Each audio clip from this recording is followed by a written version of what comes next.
श्रावण के महीने में एक संकल्प ले लो कि चाहे जिंदगी में कुछ भी हो जाए पर मांस का भक्षण नहीं करूंगी, जिंदगी में कभी कोई जीव का मैं मांस नहीं खाऊंगी, किसी जीव को कष्ट हो ऐसा भान मेरे जीवन में ना हो, क्योंकि 84 लाख योनियों में केवल एक मनुष्य की देह सी है जिसमें हम रोकर अपने दुखड़े किसी से कह सकते हैं। पर बिच्छू, जो मादा बिच्छू है उसको कितना कष्ट हो रहा है वो किसी से कह सकती है? किसको बोले? किसी ने पत्थर फेंक कर कुत्ते को मार दिया, उसकी टांग में लग गई, वो कितना लंगड़ा के चल रहा है। तुम्हारे पांव में लग जाए तो तुम पट्टा बांध लोगे, तुम्हारे पांव में लग जाए तो तुम डॉक्टर को दिखा कर दवाइयां ले लोगे, पर वो कुत्ते के पांव में लग गया, वो कितने दिन तक लंगड़ा कर चलेगा, कैसे चलेगा ये वो जानता है, कैसे खाएगा वो जानता है, एकांत में बैठकर कितना रोएगा ये वो जानता है।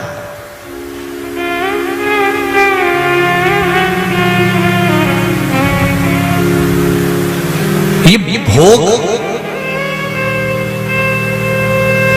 क्यों आया? कोरोना जैसी महामारी आई तो क्यों आई? ये दिखाने के लिए तो आई कि तुम्हारी मस्ती में जी रहे हो और छोटे छोटे जीवों पर तुम्हारी करुणा समाप्त हो गई। हमारे संत साधु कितना कहते थे, अहिंसा परमो धर्म, अहिंसा परमो धर्म। कोई जीव की हत्या ना हो जाए, कोई जीव को कष्ट ना हो जाए, किसी का दिल ना दुखे।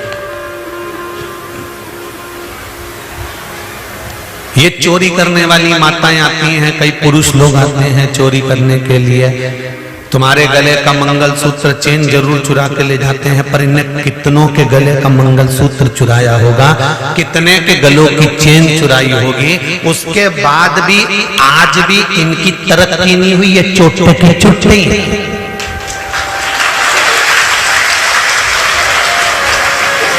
जिसकी चोरी चली गई 2 साल में उसके गले में वापिस चेन आ गई, जिसकी चोरी चली गई उसके गले में वापिस 2-4 महीने में 8 महीने में मंगलसूत्र आ गया, जिसकी चोरी चली गई उसकी तो गाड़ी वापिस आ गई, जिसकी चोरी चली गई उसका तो पर्स वापिस पैसे से भरा गया, जिसकी चोरी चली गई उसकी तो नई चप्पल वापिस आ गई, जिसकी चोरी चली गई उसका तो बैग वापिस आ गया। पर जो चोरी करने वाले हैं, जिन्होंने कहीं उज्जैन में जाकर, कहीं कुंभ में जाकर, कहीं हरिद्वार में जाकर, कहीं यहाँ कुबेरेश्वर पर आकर, कहीं काशी में जाकर ये चोरी करते रहे, और आज भी इतनी चोरी करने के बाद, इतनी चेन इकट्ठी होने के बाद, इतने मंगलसूत्र इकट्ठे होने के बाद भी ये इनकी सफलता नहीं हुई, इनके बंगले और गाड़ी नहीं बने, ये चोटे ही रहे, इनकी सफलता इनको नहीं लगी। आज भी इनकी गणना चोटों में ही है। जिनका ले गए उनके गले में फिर चेन आ गई, जिनका ले गए उनके गले में फिर मंगलसूत्र आ गया।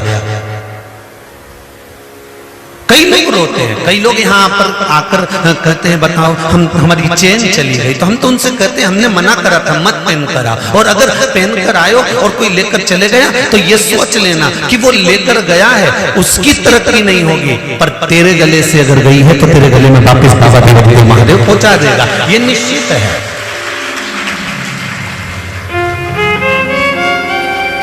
उनको सफलता नहीं मिल सकती। कितनों की आंख में आंसू देने के बाद वो सोने की 80,000 1 लाख की चेन तुम्हें कितने दिन सुख दे देगी? जरा ईमानदारी से बोलो री जीजियो, दे देगी? कोई अगर तुम तुम्हारे भाई के यहाँ गए, तुम तुम्हारी भाभी के यहाँ गए और भाभी भैया तुमको दिल से साड़ी दिलाए ना, वो भले 500 की हो 1000 की हो, वो तुम्हें सुख देगी। और भाभी भैया का मुंह भगोने जैसा फूला है और तुम आस लगा के बैठी हो कि हमारी माँ बाप का हिस्सा है, हमें तो देना ही पड़ेगा साड़ी, हमें तो देना ही पड़ेगा सामान, तो तुम माँ बाप का हिस्सा जानकर लड़ाई कर कर, झगड़ा कर कर, गुस्सा कर कर तुम हिस्सा लेकर तो आ जाओगी जीजियों, पर सुख नहीं भोग पाओगे। इसलिए उनसे कहो कि ये धन और दौलत, ये संपदा और सत्ता, ये वैभव, ये सब अपने अपने पास में रखो। मेरे माता पिता ने जिसके साथ मेरी शादी करी है वो वर मेरे लिए किस्मत का पुण्य है, आनंद का भाव है। मेरे बच्चे मेरे लिए किस्मत और पुण्य का भाव है। तुमको जो मिला वो तुम्हारी किस्मत और पुण्य का भाव है। हमें धन नहीं, हमें मन दे दीजिए। किसी का थोड़ा सा ले भी लिया ना तो सुख नहीं भोग सकते।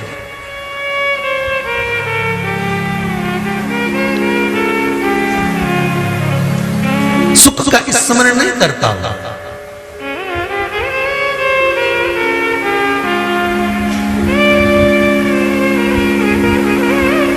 महाराज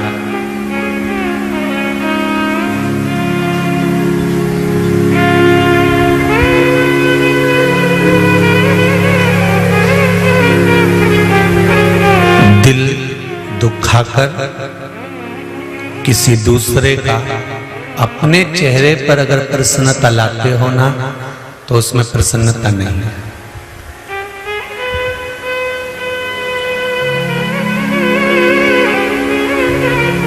हम हमेशा कहते रहे, आज फिर कह रहे हैं,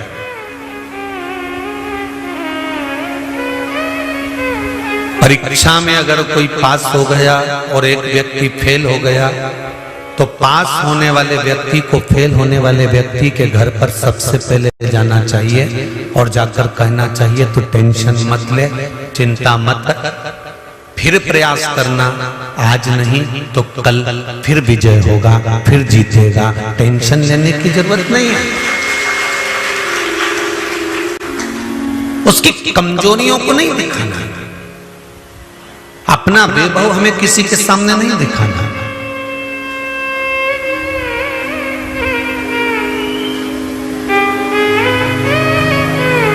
सुख दोगे सुख मिलेगा, दुख दोगे दुख मिलेगा, प्राप्त होगा। मनुष्य को जैसी पीड़ा होती है ऐसी की ऐसी पीड़ा पशु और पक्षी को भी होती है। मनुष्य को जैसे प्यास लगती है ऐसी ही प्यास पशु और पक्षी को भी लगती है। मनुष्य को जैसे भूख लगती है ऐसी भूख पशु और पक्षी को भी लगती है। मनुष्य को जो दुख होता है, पीड़ा होती है, वो कह सकता है, पर पशु पक्षी किसी को कह नहीं सकते। अंदर अंदर रोते हैं, बिलखते हैं, तड़पते हैं, बिलखते तड़पते हैं। कभी देखा आप लोगों ने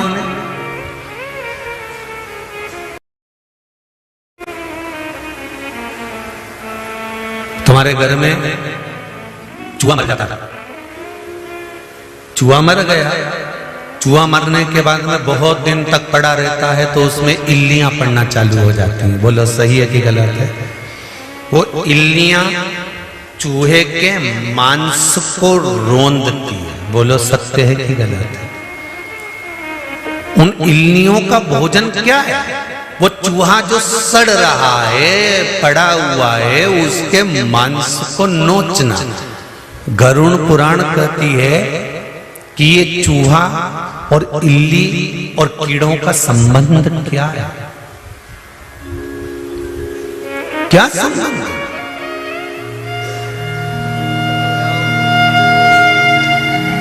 इनका ये क्या संबंध? शिव पुराण, गरुड़ पुराण कहती है, श्रीमद् भागवत कथा कहती है कि इस चूहे ने दूसरे के घर में प्रवेश कर कर दूसरे के अन्न को चुराकर खा लिया। जिसके घर में प्रवेश कर कर जिसके अन्न को चुराया है, उसके घर का ही कोई जीव पूर्व समय के भोग को भुगताने के लिए, कर्म के दंड को लेने के लिए इसी चूहे को नोच नोच कर खाता है। वो इल्ली के रूप में, वो कीट के रूप में, वो जीव के रूप में। मत बुरे कर्म कर बंदे वरना पछताएगा, भगवान की आंखों से तू बच नहीं पाएगा, तू बच नहीं पाएगा। हरि ओ अज्ञानी मत करना गानी, तेरे कर्म का फल ही तू ही पाएगा।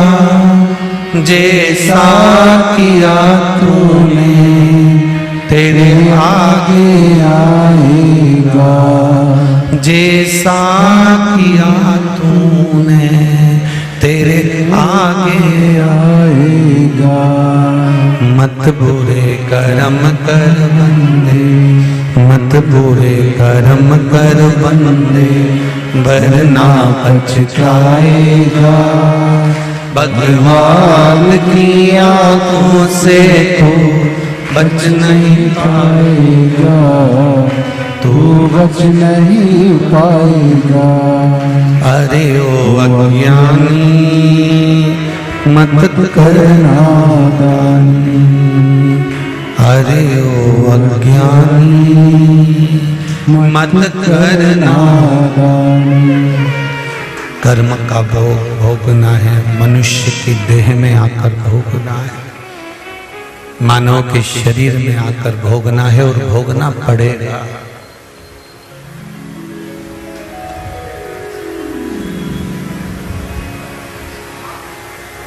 अभी भी दुख की कमी है क्या? अरे बोलो तो, मानव का शरीर मिला है ये दुख भोगने के लिए ही मिला है और भगवान का भजन करने के लिए ही मिला है। ये शरीर मिलने का कारण ही दो है, भजन करो और दुख भोगो।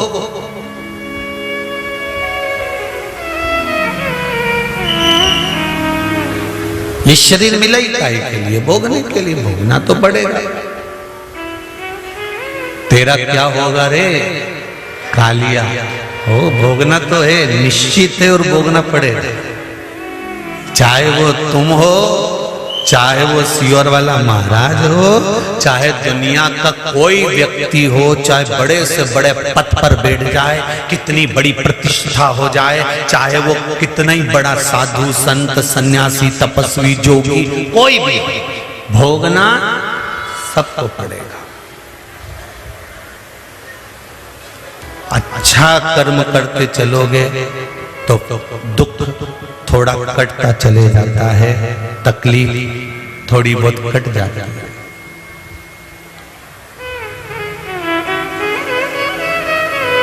धन धन धन धन धन धन के चक्कर में एक दिन हो जाता है निधन।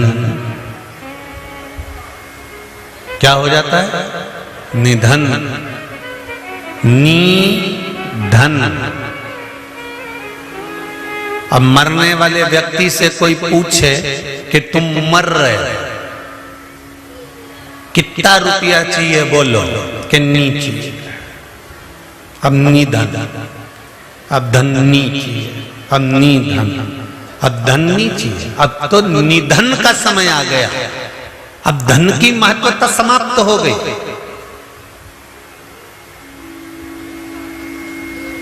जिसको रोज पार्लर जाने का शौक होता है, अगर वो मर रही होती है, उसके प्राण छूट रहे होते हैं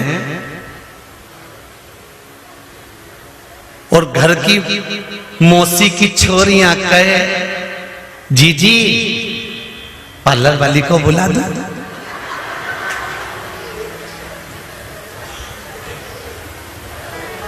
मुंह में मास्क लगा हुआ है, हापड़ी भर रही है, जाने का टाइम हो गया और मौसी की छोरियां कह रही नेहा पार्लर को बुलाऊं कि सुंदर पार्लर को बुलाऊं, गांधी रोड वाले को बुलाऊं कि चरखा लाइट वाले के बुलाऊं कि राजवाड़ा से बुलाऊं, डिजाइन कौन सी कराऊं? वो मरने वाली हापड़ी भरती भरती आंख से आंसू ढाती ढाती कहेगी पार्लर तो रोज गई पर शिव पुराण में नहीं गई, इसलिए हापड़ी लेना पड़ गई।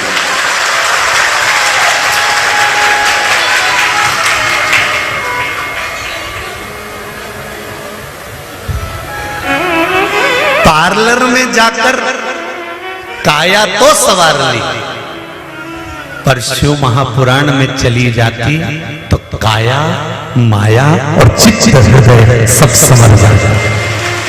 पार्लर गई, काया संवर गई, धागा से डिजाइन भी सीधी सीधी करवाई, उनमें गई दिक्कत नहीं। पार्लर गई, काया संवर गई, उन्हें ककड़ी रख के पोत के बिठा भी दिया, बैठी रही। तो जैसे पार्लर वाली बिठाए वैसे ही तो सियोर वाला महाराज बिठाए कि तुम जहां मर्जी पड़े, टीवी के सामने, आस्था चैनल के सामने, फेसबुक यूट्यूब पर या कुबेरेश्वर धाम में जहां कथा हो रही है वहां, जैसे पार्लर वाली 2-3 घंटा बिठाए, यहाँ पर कथा में भी 2-3 घंटा बैठना पड़े। बस वहां और यहाँ में अंतर है। माँ एक जैसी तुम चुप बैठी रहती हो, ना हाथ हिलाओ ना पांव हिलाओ। यहाँ 3 घंटे में बाबा रामदेव का पूरा आसन लगा लो। अब यहाँ और वहां में तुम अंतर तो आता है थोड़ा थोड़ा, ऐसा नहीं है कि तो अंतर नहीं आया, पर अब अंत समय में, अंत समय प्रभु आना पड़ेगा, वचन दिया तो निभाना पड़ेगा। अब तुम अंदाजा लगाओ अंत समय में पार्लर वाली काम आएगी कि वो कुबेर भंडारी काम आएगा? अंदाजा लगा कर बैठो। मास्क लगा हुआ है और पार्लर वाली बाल झाड़े, डिजाइन बनाए, और तुम वेंटिलेटर पर मास्क लगा के ऊपर सांस भर रहे, आखिरी, और मशीन चल रही है ऐसी ऊंची नीची, ECG बता रही, इधर से डॉक्टर बीपी शुगर सब नापता फिर रहा, ब्लड प्रेशर ऊंचा नीचा हो रहा, दवाई वाले दवाई दे रहे, बोतल इधर से चढ़ रही, सब काम बेकार हो रहा, और अंत समय पड़ा हुआ है। पार्लर वाली बोले मैं श्रृंगार करूंगी, इधर से बीमे वाले आकर खड़े हो गए, सिग्नेचर करवा लो, बहू को मिल जाएगी रकम। मरने वाले से पूछ लो अलमारी की चाबी कहां धरी है, वो भी पता कर लो। अंत समय चल रहा होगा, सब अपना अपना मतलब निकाल रहे होंगे। उस मतलब की घड़ी में कोई तुम्हारा साथ नहीं देगा, सब तैयारी कर रहे होंगे। तुम्हारे मरने से पहले अलमारी में तुम्हारे एक साड़ी को छाट कर रख लिया जाता है कि डोकरी मरेगी तो कौन सी पिनाना है। बोलो री जी सही बात है कि गलत है? हॉस्पिटल में मर रहे हो, साड़ी पहले निकाल के रख ली। हॉस्पिटल में तड़प रहे हो, तैयारी पहले कर दी। सब इंतजार में बैठे हैं, क्यों?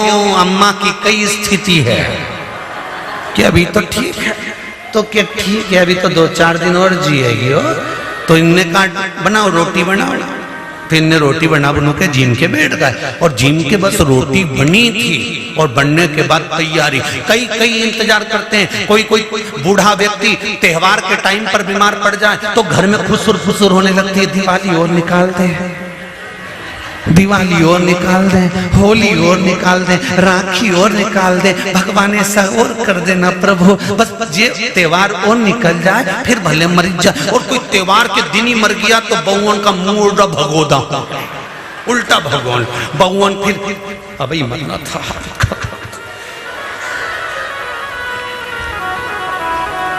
अब तो कहीं जा भी नहीं सकते। मैंने तो पार्लर बुक करा था, तो क्या करे?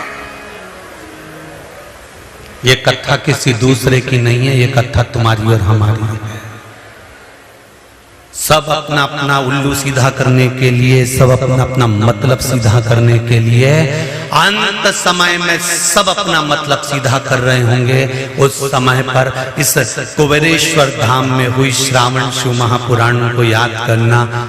अंत समय में सब अपना मतलब सीधा करें तो भूल मत जाना मेरे भोलेनाथ जी का नाम श्री शिवाय नमस्तुभ्यं जपना, ओम नमः शिवाय जपना, पंचाक्षर मंत्र जपना, नमः शिवाय। भगवान शंकर को याद करना कि बाबा ये सब अपना मतलब निकाल रहे हैं, पर मैं नहीं जानती कि मतलब कैसे निकालते हैं। मैंने जिंदगी में सब कुछ करा पर तेरे धाम नहीं गई, तुझे प्रणाम नहीं करा, तेरा नमन नहीं करा। मेरे परिवार वाले कहते थे शिव पुराण की कथा 1 बजे से 4 बजे तक आस्था चैनल पर आती है, सुन ले। सब कोई कहते थे। सास टीवी खोल खोल के बैठ जाती थी और बहू आवाज कम करके चली जाती थी। मैंने कई बार बच्चों तक को भेज दिया कि अम्मा टीवी देख रही, उनसे बोलिए आवाज कम कर दे, बोलिए आवाज कम कर दे, बोलिए आवाज कम कर दे। और अम्मा आवाज इसलिए कम नहीं करती थी क्योंकि उसने सियोर वाले महाराज के मुंह से सुना था, टीवी की आवाज तेज कर कर कथा सुनो, जिसका मन नहीं होगा उसके भी कान में जाएगी तो उसका भी कल्याण हो जाएगा, इसलिए आवाज बढ़ाती। और बहू आवाज कम करिए, अम्मा से बोलिए, दिन भर काम कर करके थक जाऊं, 15 मिनट सो भी नहीं सकती डोकरी के कारण, ये टीवी खोल के बैठ गई। अरे उस अम्मा को धन्यवाद दो कि तेरे अंत समय को संवार रही है। तुझे किटी पार्टी से फुर्सत नहीं मिलती, तुझे नौकरी से फुर्सत नहीं मिलती, तुझे कमाने से फुर्सत नहीं मिलती। कम से कम डोकरी 1 बजे से 4 बजे तक टीवी खोलकर बैठ जाती है तो 2 शब्द हमारे कानों में चला जाता है तो हमारी जिंदगी संवर जाती है। अंत समय में ये शब्द याद आए। और जितने तेरे मतलब के लोग हैं ये तो सब नोचने में लगे रहेंगे। और अंत समय प्रभु आना पड़ेगा, वचन दिया तो निभाना पड़ेगा। आए ना आए प्रभु कुटुंब कबीला, अंत समय प्रभु आना पड़ेगा। आपका किया गया पुण्य आपके सामने आएगा। खुद के घर के पुत्र भी अंत समय में साथ नहीं देंगे। देंगे क्या? अरे बोलो तो नहीं, अगर दे दे तो बात दूसरी है। तुम मास्क लगा के बैठे हो, बेटी लेकर पड़े हो, आईसीयू में पड़े हो और बेटा तुम्हें देखने आए और तुम उससे कह देना बेटा तू सो जा, मैं आई घूम के पार्लर से, हो सकेगा? नहीं, भोगना खुद को पड़ेगा।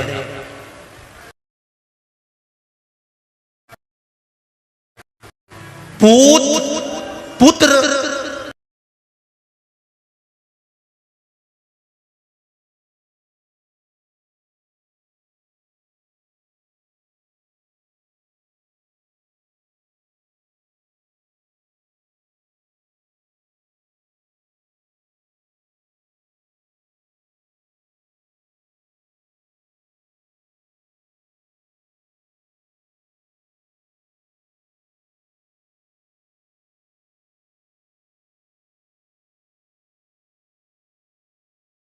एक चावल का दाना जो तुमने शंकर जी को चढ़ाया, एक बेलपत्र जो तुमने शिव जी को चढ़ाई, शिव नाम श्री शिवाय नमस्तुभ्यं, ओम नमः शिवाय, नमः शिवाय, महामृत्युंजय मंत्र का गुणगान करा।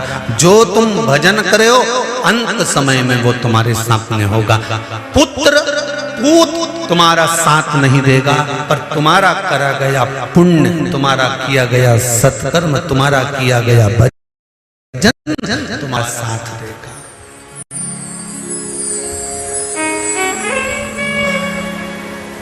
कोई नहीं आया।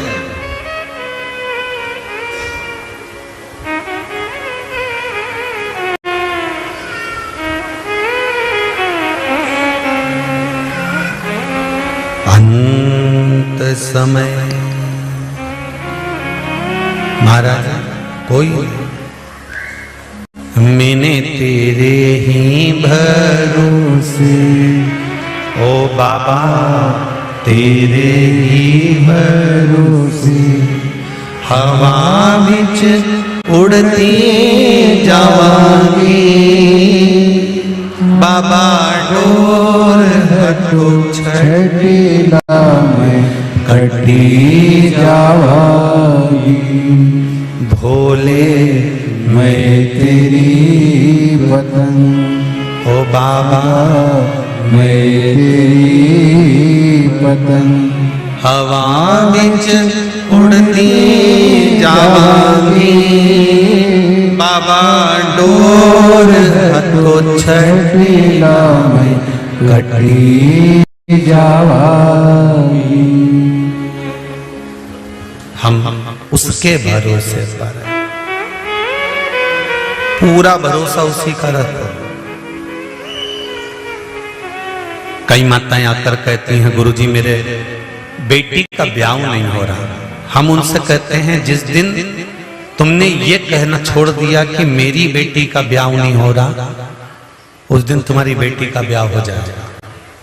तुम ये कहना छोड़ दो कि मेरी बेटी का ब्याह नहीं हो रहा, तुम ये कहना चालू कर दो ये महादेव की छोरी है, महादेव की बेटी है, बस इसका विवाह तो महादेव करेंगे, ब्याह पक्का 3 महीने में पक्का।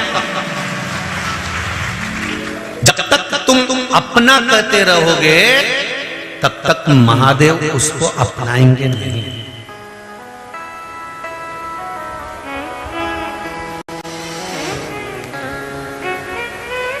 जिस दिन तुमने सत्य की परिकाष्ठा को जान लिया, जिस दिन तुमने सत्य को पहचान लिया, उस दिन सत्य जब तुम्हारे सामने आ गया तो सारे बंधनों से अपने आप मुक्त हो जाओ।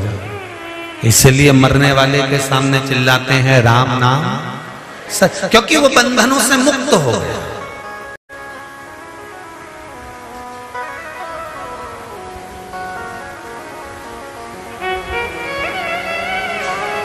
एक सेठ जी थे, वो एक बार कहीं जा रहे थे, जाते जाते एक नीम का पेड़ मिल गया। नीम के पेड़ के नीचे वो बैठे तो उनको एक छोटा सा तोते का बच्चा मिल गया।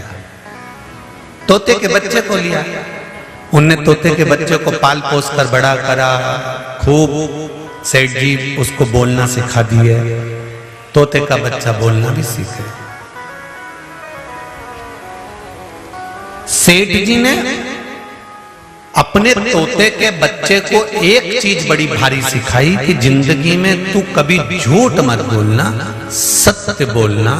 सत्य बोलता रहेगा तो सुखी रहेगा, और हो सकता है सत्य के बल पर एक दिन तू बंधनों से मुक्त हो जाए। सेठ तो धर्मात्मा था,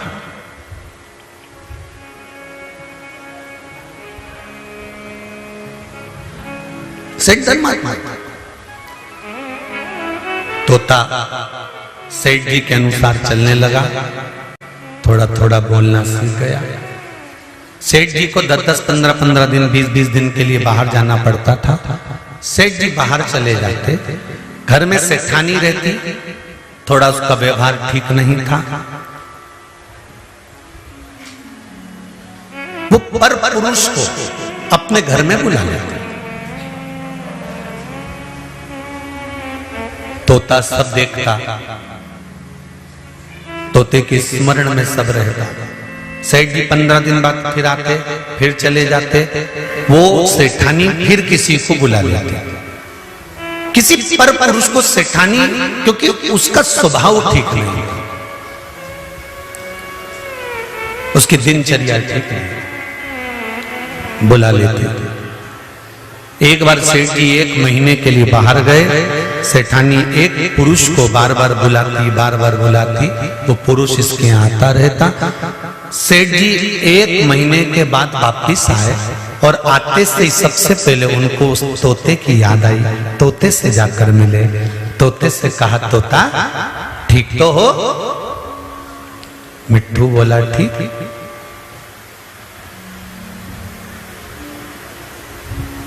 मिट्ठू ने आवाज लगाना चालू करी, यहां एक आदमी रोज आता है। अब मिट्ठू तो मिट्ठू, सेठानी के कान में आवाज गई। सेठानी को लगा ये तो मरवाएगा मुझे। सेठानी ने आवाज लगा कर कहा सुनो, इतनी दूर से आए हो, 1 महीने बाद आए हो, चलो जल्दी रोटी वोटी खाओ। कहां तोते के पास बैठे हो जाकर? फिर तोते ने आवाज लगाई, यहां तुम्हारे जाने के बाद एक आदमी रोज। सेठ जी सोचे पता नहीं क्यों बोल रहा है। सेठानी को लगा ये तुम अपने को मरवा के मानना। सेठानी को लगा कुछ ऐसा करा जाए कि ये बोलना बंद कर दे, तो सेठानी ने अनार को छीला, उसके दाने निकाल के मिट्ठू को डाले, तोते को डाले, तोता अनार खा गया। सेठ जी फिर बैठे थे, तोते ने फिर बोलना चालू करा, यहाँ एक आदमी रोज आता। फिर सेठानी गई, मिर्ची लाके डाली, मूंगफली का दाना लाके डाली, चना लाके डाली, मिट्ठू सब खा गया। फिर बोला, यहाँ एक आदमी। सेठ जी का दिमाग चला कि आखिर ये मिट्ठू ऐसा क्यों बोल रहा है, ये तोता ऐसा क्यों बोल रहा है। सेठानी को लगा 15 दिन से रोज अच्छा अच्छा खाने को दे रही है उसको, ये काम करती, उसको धक्का मारना चाहिए। मेरी पोल पट्टी खोलने चला। सेठानी ने 2-3 दिन उसको पानी दिया, खाने को दिया, तो वो भी मिट्ठू बोले, यहाँ एक आदमी रोज आता। सेठानी को लगा ये तो मुझे मार कर मानेगा, एक काम करती हूं, आज इसका पिंजरे का दरवाजा ही खोल देती हूं। और सेठानी ने पिंजरे का दरवाजा खोला, तोता भाग गया। तोता भागा, अपने परिवार में पहुंच गया। परिवार वालों ने पूछा, तू इतने दिन 14 कितने महीने तेरे को हो गए मैं पड़े पड़े पड़े पड़े पिंजरे के अंदर, आखिर तू पिंजरे से बाहर कैसे निकला। तो उस तोते ने कहा, मेरे सेठ जी ने कहा था सत्य बोलते रहना, एक दिन बंधन से मुक्त हो जाएगा। सत्य बोलते रहना, बंधन से मुक्त हो जाएगा। तोता कहता है, मैंने सत्य को पकड़ लिया और वो सत्य बोलता रहा, भले किसी को बुरा लगे चाहे भला लगे, सत्य बोलने में पीछे नहीं हटा, इसलिए आज बंधनों से मुक्त हो। आज मैं बंधनों से छूटा हूं। हम झूठ बोलकर, हम गलत बोलकर दूसरों को प्रसन्न कर लेते हैं। बोलो सही है कि झूठ व्यक्ति क्यों बोलता है? किसी के प्रसन्नता के लिए। झूठ व्यक्ति क्यों बोलता है? किसी के प्रसन्न भाव के लिए। हम झूठ बोलकर दुनिया के लोगों को तो प्रसन्न कर लेते हैं, पर अपने जीवन की नरक भोगने की एक लाइन निश्चित कर लेते हैं। शिव महापुराण की कथा कहती है, किसी को बुरा लगे चाहे भला लगे, 2 बार लगेगा 4 बार लगेगा, पर सत्य कहने में पीछे मत हटो। अंत समय में भी सत्य तुम्हारा साथ देगा और एक दिन उस परमात्मा के दरवाजे पर पहुंचा देगा। सत्य वो चीज है। कई लोग हमारे पीछे पड़े रहते हैं, कई बार गलत बोल देंगे, गलत बना देंगे, कहीं गलत न्यूज बना देंगे, कहीं गलत प्रचार चालू कर देंगे, झूठा प्रचार चालू कर देंगे, झूठा बोलना चालू कर देंगे। और हम इस व्यासपीठ से कभी ये नहीं सोचते कि उसने ऐसा बोल दिया तो उसके लिए कुछ कहा जाए। नहीं, एक दिन सत्य तो सामने आएगा ना। आप अपनी सत्यता की जिंदगी जीते रहो, पलट कर आएगा, घूम कर आएगा, पर सत्य कुछ दिन के बाद, 2 महीने में, 3 महीने में, 4 महीने में, 6 महीने में पलट कर जरूर आएगा। झूठ इसको कब तक दबा सकता है? सत्य सत्य होता है, वो सम्मुख आएगा ही।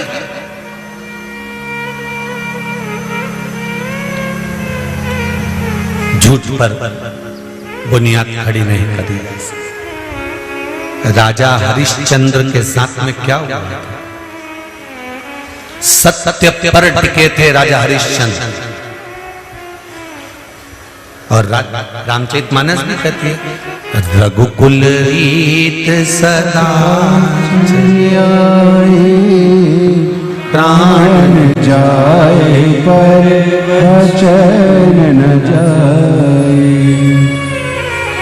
प्राण जाए पर वचन न जाए, प्राण जाए पर वचन न जाए। महाराज मेरे शंकर भगवान को सत्य कहा जाता है, इसलिए शिव जी को सबसे ज्यादा प्रिय है सत्यम शिवम सुंदरम। जिंदगी में जिस दिन आपने सत्य अपना लिया, कल कथा थी, परसों भी कथा सुनी, नंदी ने अपनी धर्म पत्नी सुयशा से पूछा था कि तू रोज कहां जाती है? सुयशा ने कह दिया, मैं शंकर का मनन चिंतन करने के लिए जाती हूँ, मैं शिव की भक्ति करने जाती हूँ, मैं श्रावण महीने में जल चढ़ाने जाती हूँ। आपसे भी निवेदन है, कभी कुबेरेश्वर धाम आए, झूठ बोलकर मत आना। कुबेरेश्वर धाम की धरा पर जब पांव रखो, तुम्हारे परिवार वालों से कह देना कि मेरा मन कर रहा है कुबेरेश्वर जाने का, मेरा मन कर रहा है कुबेरेश्वर का दर्शन करने का, मेरा मन कर रहा है कुबेरेश्वर धाम जाने का। और सत्य बताकर आओ कि मेरी मनोकामना ये है, मेरी कामना पूरी हो गई तो धोख लगाने जा रही हूँ, मेरी कामना लेकर बाबा के पास जा रही हूँ। मैं सत्य के मर्द, कोई तुम्हें मना कर दे, तुम्हारी सास के क्या करना जाकर, पति कहे अभी नहीं जा सकती, मत जा, क्यों जा रही है, झगड़ा कर कर भी मत आना, किसी का मन उदास कर कर मत आना। अगर तुम्हारे परिवार वाले जिस दिन के हाँ आज मेरा मन है, चलो अब चलते हैं, किसी का दिल मत दुखाओ। टीवी के सामने कथा सुन लो, मोबाइल पर कथा सुन लो, फेसबुक यूट्यूब पर कथा सुन लो, और कुबेरेश्वर धाम की पावन धरा से कथा सुन रहे हो, दिल लगाकर सुन, बुलाएगा। जब उसकी कृपा होगी, वो हाथ का इशारा कर कर बुला लेगा, हाथ का इशारा। एक पत्र आया है, देखिए उसमें कितना सुंदर भाव लिखा, उसमें बहुत प्रश्नों उनका भी भाव है, वो भी पढ़ेंगे।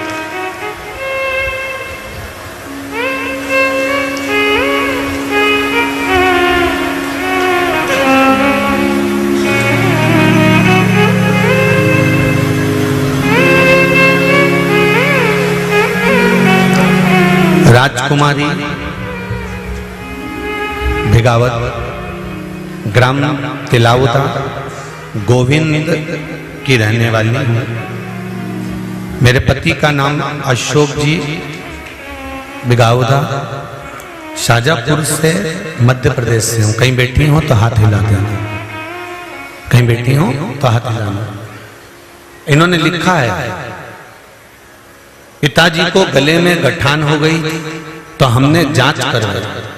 अहमदाबाद में एक रिपोर्ट में गठान का कैंसर गले के अंदर बता दिया।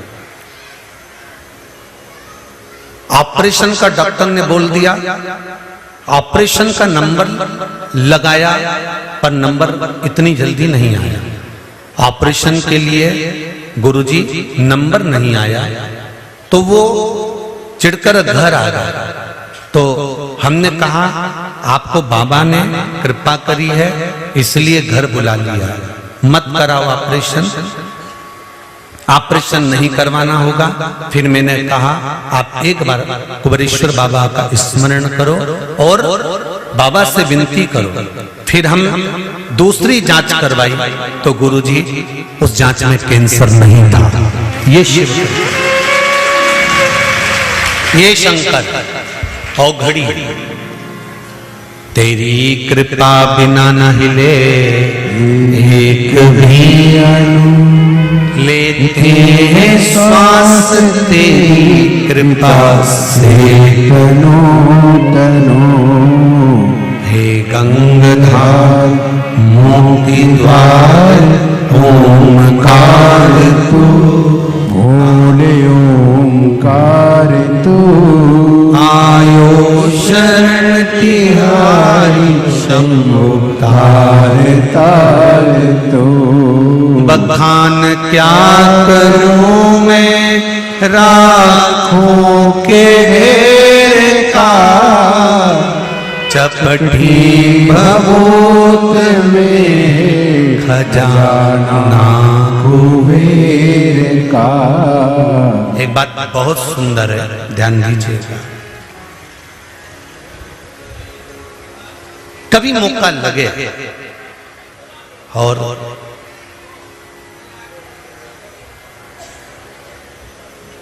कभी मौका लगे आपके पास में,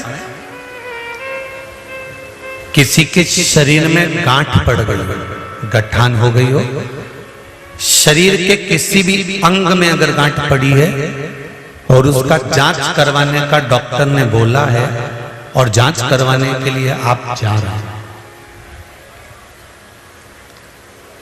बेले का फल, बेलपत्री का जो फल होता है वो फल सूख गया हो, जिसको हमारे यहाँ नवरात्रि का यज्ञ होता है या शिव जी का यज्ञ होता है या अन्य यज्ञ होते हैं, तो बेल के फल की आहुति भी दी जाती है। बेले का फल जो सूख गया, सूखा हुआ फल जलाकर उसकी भस्म तैयार करना, उस भस्म को पीपल के पत्ते पर रखकर पिपलेश्वर महादेव का नाम लेकर, कौन से महादेव? पिपलेश्वर महादेव का नाम लेकर बेलपत्री के वृक्ष के नीचे रख लेना और पिपलेश्वर महादेव का ही नाम लेकर बाबा देवाधिदेव महादेव से विनती कर कर जो रोग है और गठान कितनी है उस गठान की जांच कराने जा रहे हैं, यह भाव वर्णन कर कर उस भस्म को लेकर आ जाना शिव मंदिर पर, उसको थोड़ी सी देर रखकर पिपलेश्वर महादेव का स्मरण कर कर उसको लेकर आइए और उस गठान वाली जगह पर उस भस्म को लगाकर फिर आप जांच के लिए जाइए। मेरा देव अधिदेव महादेव चाहेगा तो जिंदगी में कभी बड़ी बीमारी आएगी। धीरे धीरे धीरे धीरे रोग उस गठान वाली जगह पर अगर पिपलेश्वर महादेव से भस्म भी शंकर के नाम से पिपलेश्वर महादेव के नाम से लगाई जाए तो गांठ भी धीरे धीरे गलना प्रारंभ हो जाती। पिपलेश्वर कौन है? पिपलेश्वर महादेव। पिपलाद पिता के जाने के बाद, माता के जाने के बाद पीपल की कोटर के अंदर पल पोस कर बड़ा होता है और पीपल के फल खाकर बड़ा होता है।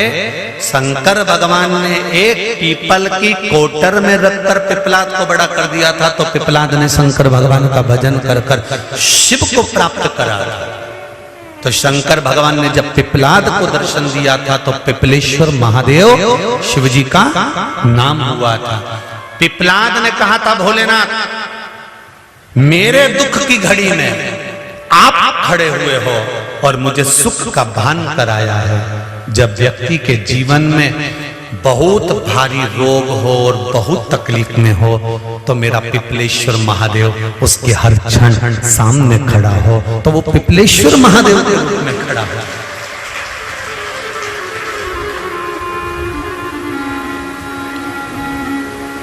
काशी में शंकर भगवान पर भस्म चढ़ती है, उज्जैनी में भगवान शंकर पर भस्म चढ़ती है। ये भस्म जो प्रसाद के रूप में आपको प्राप्त होती है, ये भभूत भस्म जो शिव के प्रसाद के रूप में प्राप्त होती है, ये भस्म जो शंकर पर चढ़ी हुई है। किस पर? शंकर पर। ये भस्म कोई साधारण नहीं है।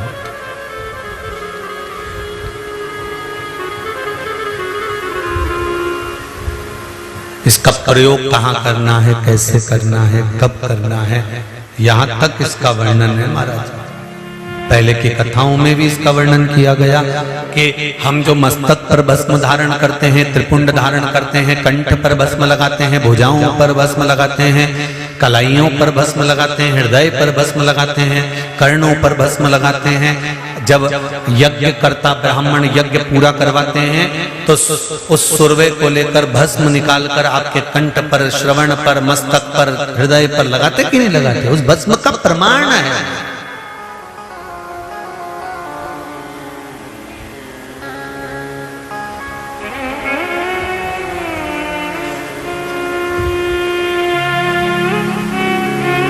सुख का अनुभव करा आएगा। सत्य को पकड़ने का थोड़ा सा प्रयास करिएगा।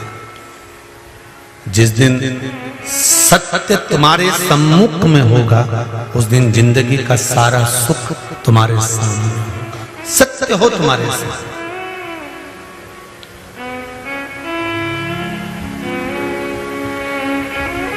मैं तो तेरा एक दीदार चाहूं, दीवाना तेरा तेरा प्यार चाहो। ओ काशी वाले रे, ओ डमरू वाले रे, ओ काशी वाले रे, ओ डमरू वाले रे। अब तो हो जा मेहरबां, ओ काशी वाले रे। अब तो हो जा मेहरबां, ओ काशी वाले रे। अब तो हो जा मेहरबां, ओ काशी वाले रे। अब तो हो जा मेहरबां, ओ काशी वाले रे। मेरा दिल तुझ पे कुर्बान, ओ काशी वाले रे। मेरा दिल तुझ पे कुर्बान, ओ काशी वाले रे।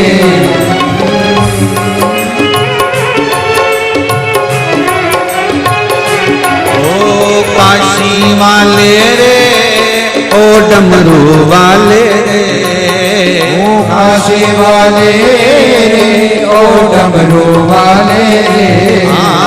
काशी वाले रे, ओ डमरू वाले रे।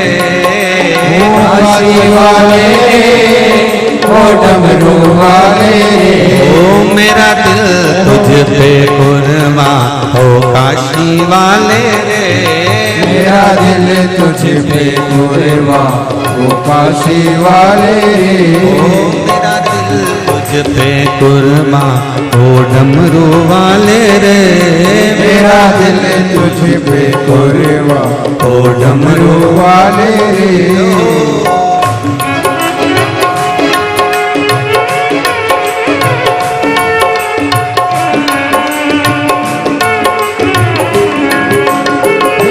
हर हर भोले।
मैं तो तेरा एक दीदार चाहूं, मैं तो तेरा एक दीदार चाहूं। मैं तो तेरा एक दीदार चाहूं। मैं तो तेरा एक दीदार चाहूं। दीवाना तेरा तेरा प्यार चाहूं। दीवाना तेरा तेरा प्यार चाहूं। दीवाना तेरा तेरा प्यार चाहूं। दीवाना तेरा तेरा प्यार चाहूं।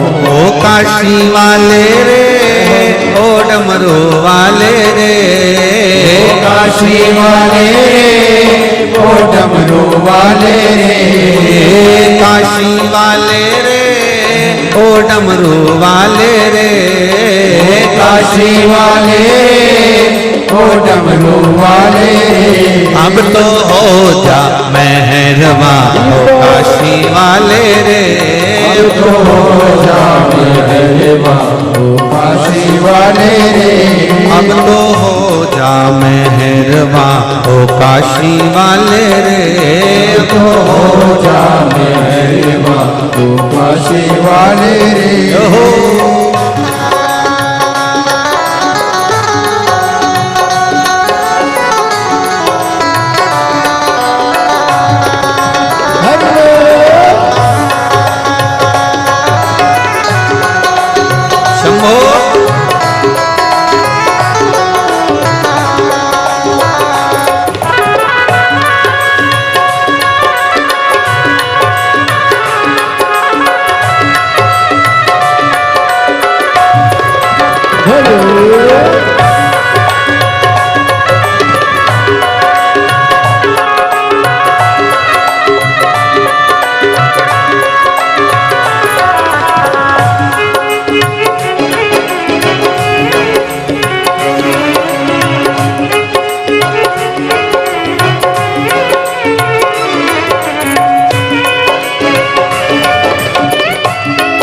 हरि बोल।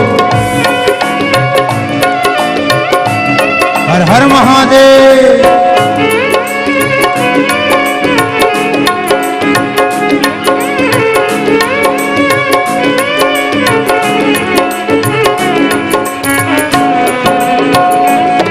हे शंभो।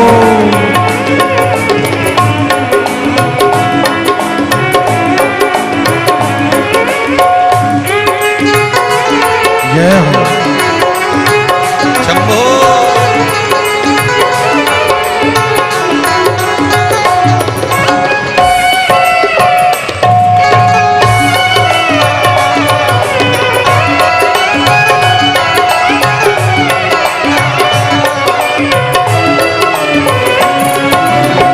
देखी है जब से ये तस्वीर तेरी, देखी है जब से ये तस्वीर तेरी, देखी है जब से ये तस्वीर तेरी, देखी है जब से ये तस्वीर तेरी, तब से बदल गई है तकदीर मेरी, तब से बदल गई है तकदीर मेरी, तब से बदल गई है तकदीर मेरी, तब से बदल गई है तकदीर मेरी। ओ काशी वाले रे, ओ उज्जैन वाले रे, ओ काशी वाले रे, ओ उज्जैन वाले रे, हाँ काशी वाले रे, ओ उज्जैन वाले रे, ओ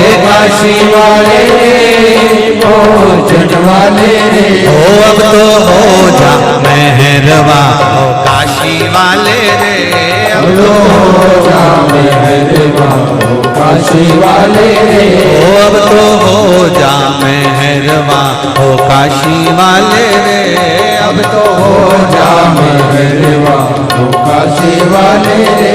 ओ मेरा दिल तुझ पे कुर्बा, ओ डमरू वाले रे, मेरा दिल तुझ पे कुर्बा, ओ डमरू वाले रे, ओ मेरा दिल तुझ पे कुर्बा, ओ डमरू वाले रे, मेरा दिल तुझ पे कुर्बा, ओ डमरू वाले रे, ओ मेरा दिल तुझ पे कुर्बा, ओ डमरू वाले रे, ओ मेरा दिल तुझ पे कुर्बा, ओ डमरू वाले रे, मेरा दिल तुझ पे कुर्बा, ओ काशी वाले रे, मेरा दिल तुझ पे कुर्बा, ओ काशी वाले रे, मेरा दिल तुझ पे कुर्बा, ओ काशी वाले रे, ओ मेरा दिल तुझ पे कुर्बा, ओ काशी वाले हार हार महादेव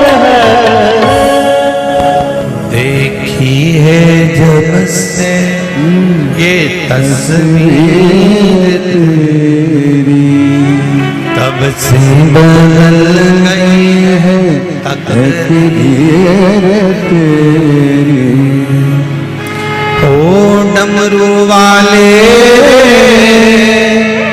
ओ काशी वाले रे, हाँ डमरू वाले, ओ काशी वाले रे, अब तो हो जा मेहरबा, हो डमरू वाले रे। सभी लोग इस कुबेरेश्वर धाम की पावन धरा से भले टीवी के सामने, मोबाइल के सामने या कुबेरेश्वर बाबा की धरा पर बैठकर दिल से शिव महापुराण के मूल मंत्र का जाप करेंगे। जाप पूरा होते ही बाबा से विनती करना कि मेरी ये मनोकामना है बाबा, सुना है तो 3 महीने में पूरी कर देता है, पूरी करना और मुझे भी 3 महीने में वापिस इस कुबेरेश्वर बाबा की धरा पर बुलाना। दिल से बाबा से कहिए, बैठकर कहना, खड़े होकर नहीं, बैठ जाओ आनंद के साथ बाबा से निवेदन करते हुए। श्री शिवाय नमस्तु, श्री शिवाय नमस्तु, श्री शिवाय नमस्तुभ्यं। श्री शिवाय नमस्तुभ्यं। श्री शिवाय नमस्तुभ्यं। भोला सब दुख काटो हारा। ओ भोला सब दुख काटो हारा। शिव शंकर जपो तेरी माला। भोले बाबा जपो तेरी माला। भोला सब दुख काटो हारा। ओ भोला सब दुख काटो हारा। हे शंभो, हे ओघरदानी, हे त्रिकालदर्शी, हे कैलाशी, हे अविनाशी, हे कुबेरेश्वर महादेव, आपका कंकर शंकर है।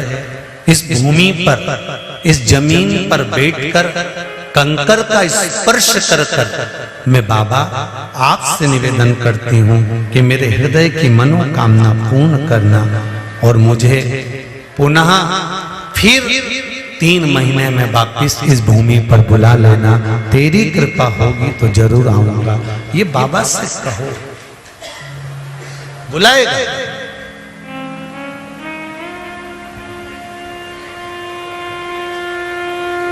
कोई खाली नहीं गया कुबेरेश्वर के धाम से। ए भाई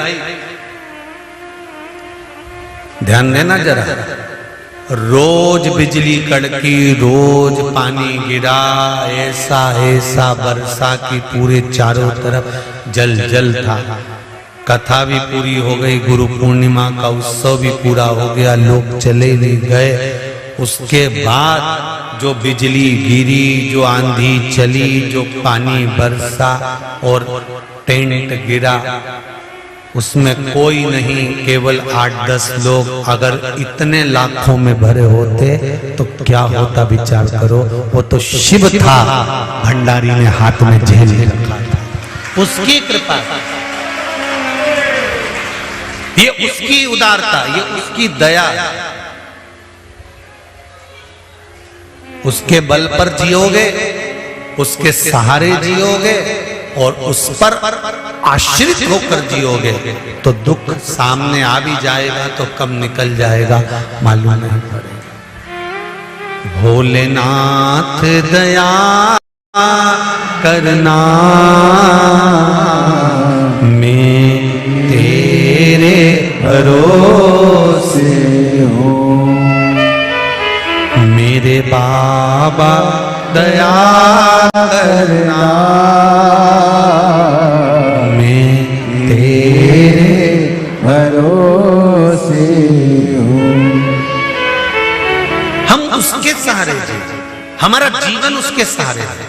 आप ये कभी मत कहो कि मेरी बेटी की शादी कर देना। आप तो देवाधिदेव महादेव से उसके कंकर को शंकर नमन कर कर, भले टीवी के सामने बैठे हो चाहे मोबाइल के सामने बैठे हो, तुम्हारे हाथ में भले मोबाइल चल रहा हो, तुम दिल से उससे कहो तो ये मत कहो कि मेरा काम है, मेरी दुकान है, मेरा व्यापार नहीं चल रहा, मेरी दुकान नहीं चल रही, मेरी नौकरी नहीं लग रही। उससे ये कहो अगर मैं दुखी हूं तो आप प्रसन्न नहीं हो सकते, क्योंकि माँ बाप अपने बेटे को दुखी देखकर कैसे प्रसन्न होंगे।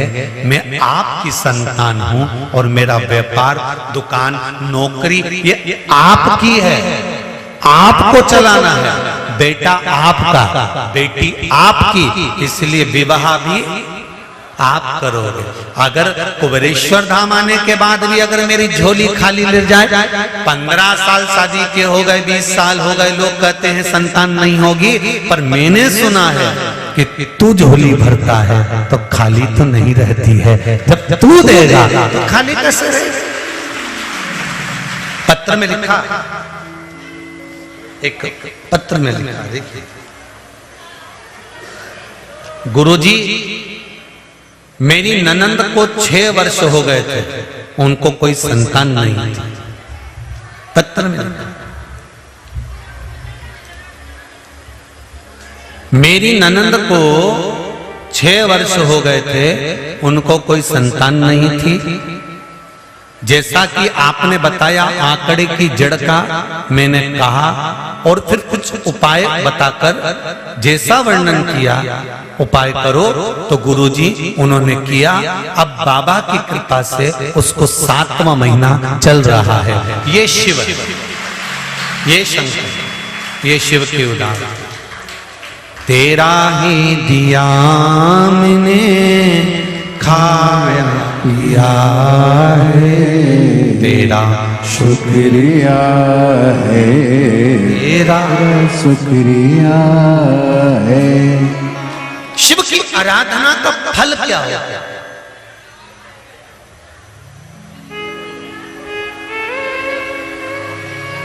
शंकर की आराधना का फल क्या होगा?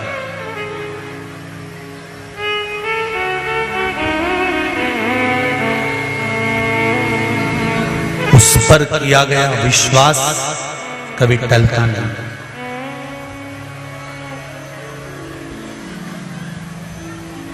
कभी नहीं टले। बस कई लोग आपको मिलेंगे और कहेंगे कहाँ शंकर जी के मंदिर जा रहे हो?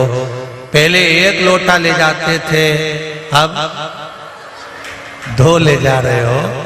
तुम जहां जहां से आए हो ना, तुम्हारे मोहल्ले में देखना सब 2 लोटा लेकर जा रहे हैं। और कोई 1 लेके भी जाए ना तो कह देना सावन का महीना चल रहा है, अभी थोड़ी दवाई ज्यादा खा लो, तो बाद में 1 गोली पे लाके डॉक्टर छोड़ देता है और शरीर अच्छा कर देता है। बीपी शुगर वालों की जब तबीयत ज्यादा खराब होती है तो पहले टेबलेट ज्यादा देना पड़ती है, फिर धीरे धीरे धीरे धीरे 1 पर लाकर छोड़ देता है कि रोज 1 गोली खाना बीपी लेवल में, 1 गोली खाना शुगर लेवल में। उसी तरह अभी सावन का महीना लोटा 2,